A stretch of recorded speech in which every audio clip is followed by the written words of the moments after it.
সেখানে আবার বাইক পার্কিংকে কেন্দ্র করে উত্তেজনা এবং মহিলাদের হেনস্থা করা হয় এই অভিযোগ উঠে আসছে।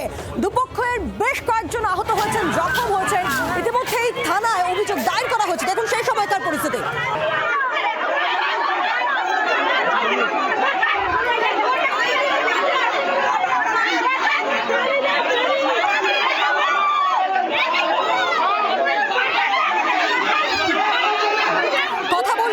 আমাদের সঙ্গে টেলিফোনে রয়েছেন তথাগত চক্রবর্তী। তথাগত, এখন অব্দি কাউকে গ্রেফতার করা কি সম্ভব হলো যে উত্তেজনা তৈরি হয়েছিল তার প্রেক্ষিতে? দেখো, এই ঘটনাকে কেন্দ্র করে কিন্তু গতকাল থেকে এলাকায় উত্তপ্ত পরিস্থিতি হয়ে রয়েছে এবং ঘটনার পর থেকে কিন্তু এলাকায় বিশাল পরিমাণ পুলিশ মোতায়েন করা হয়েছে।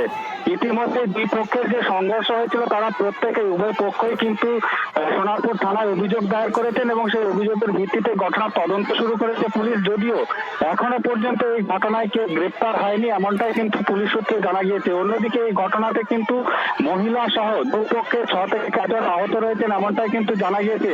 এটা আক্রান্ত যারা তাদের যেটা বক্তব্য যে হঠাৎই রড, উইকেট থেকে আরম্ভ করে বিভিন্ন ধরনের জিনিস নিয়ে এসে তাদের উপর আচমকা হামলা চালানো হয়, বাড়ি ঢুকে হামলা চালানো হয়েছে, এমনকি মহিলাদেরকেও তাদেরকে উপরেও হামলা চালানো হয়েছে, এমনটাই অভিযোগ। শুধুমাত্র পার্কিং কে কেন্দ্র করে এই ঘটনা ঘটে। স্থানীয় এক যুবক তাকে একটি পার্কিং এ জোর করে বাইক রাখতে বাধ্য করা হয়েছিল, এমনটাই অভিযোগ। এই ঘটনার প্রতিবাদ করাতে তার উপরে হামলা, তাকে বাঁচাতে গিয়ে আরো অনেকে এই ঘটনায় হামলার শিকার হয়েছেন, এমনটাই জানা গিয়েছে। অন্যদিকে এই ঘটনার তদন্ত শুরু করেছে সোনারপুর থানার পুলিশ। যদিও এখনো পর্যন্ত ধন্যবাদ, নজর রাখো। অ্যাকচুয়ালি আমাদের এখানে অনেক পুরনো মেলা হয়, দোলের মেলা। তা ওখানে ওই মসজিদের সামনে মোড়ের মাথায় ওখানে মুনার কিছু ছেলেরা তারা ওখানে সাইকেল রেখেছিল। এবার আমাদের পাড়ার একটা ছেলে বাইক নিয়ে ঢুকছিল, বাইক নিয়ে ঢোকাতে তাকে ওরা আটকায়। তার ছেলেটা বলে যে আমি পাড়ার ছেলে, আমি বাইক নিয়ে যাবো কেন, ওদের বক্তব্য বাইকটা এখানে রেখেই ওদের যেতে হবে। তো আমরা গিয়ে সেটাকে ঝামেলাটাকে মিটিয়ে দিই। নিজেদের মধ্যে পাড়ার ছেলে, নিজেদের মধ্যে ঝামেলা শান্তি করিস না।